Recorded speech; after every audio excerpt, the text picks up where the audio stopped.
أعوذ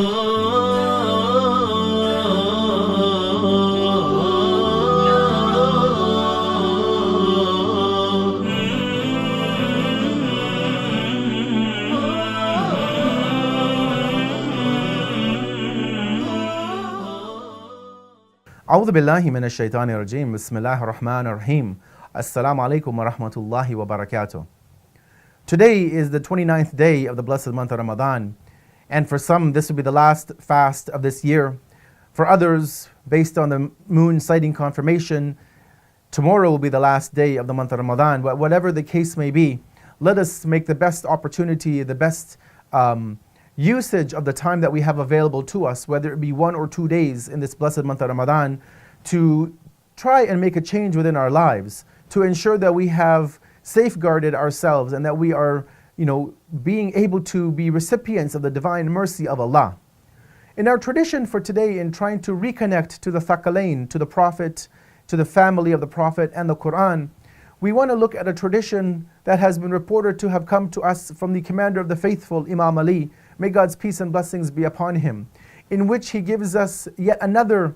metaphysical reality of the Qur'an, however one which would take a physical shape, a physical manifestation, if we were to really take such traditions to heart and actually with full conviction and certainty within ourselves and every core of our being were to believe such traditions and have no doubt and this acceptance in them. If we were to have that level of acceptance and belief in these traditions, then definitely we would be able to see what has been mentioned in the traditions within our day-to-day life. And in this particular tradition that comes to us from the commander of the faithful, Imam Ali, may God's peace and blessings be upon him, has been reported as having said the following statement about the Qur'an. A person who recites 100 verses from anywhere in the Qur'an and then says, Ya Allah, 7 times, if he wanted to remove a huge boulder from the ground, he would be able to do so with the permission of Allah.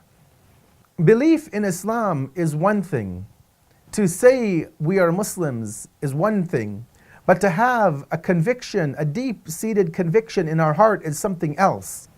Many of the traditions point to the fact that having that firm, deep conviction and belief is something which is a challenge for many people.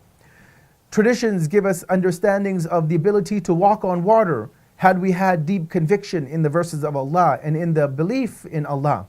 Many other traditions give us these indications that the most impossible of tasks, the most tremendous of actions which are normally impossible for the average human being would be made easy and very possible to do with a firm conviction and belief in the teachings. And this tradition is no different from the commander of the faithful, where he has been reported to have been said that to recite 100 verses from anywhere in the Qur'an, and then that individual were to say, Ya Allah, to call upon God, to call upon his or her creator 7 times, that as the commander is reported to have said, that were that individual to want to lift a large boulder off of this earth, that it would be a task that Allah, if Allah permits, that would be possible for this individual. This, my brothers and sisters, is a level of conviction that we have to be when it comes to Islam, when it comes to the Qur'an, when it comes to the Prophet, and it comes to the family of the Prophet. That we not only have to believe in them at a superficial level, but rather deep down within our heart, within our essence, within every atom and cell in our body, we have to have that conviction that this religion is the true religion, that this book is the last and the greatest of all of the books that God has sent, that this Prophet Muhammad, may God's peace and blessings be upon him and his family, is the last of the prophets, the seal of the prophets, that none will come after him, and that his family, the Ahlul Bayt, beginning with his daughter, her husband, the commander of the faithful, and their 11 imams that come from the progeny of Ali and Fatima, peace be upon all of them, that these are the true and truthful representatives and the only legitimate successors and the appointed, designated successors of the Messenger of God. And if we are to have such a firm conviction in our lives, then definitely we will see nothing short of miracles happen within our lives. Because when we have such a conviction as this tradition has shown us and other traditions speak about, there is no doubt that Allah, our Creator, our manifest cherisher, our sustainer, the one whom we adore and the one whom we submit to, that He will make the most impossible of tasks possible for you and I, based on our deep-seated love and conviction and firm resolve in this way of life.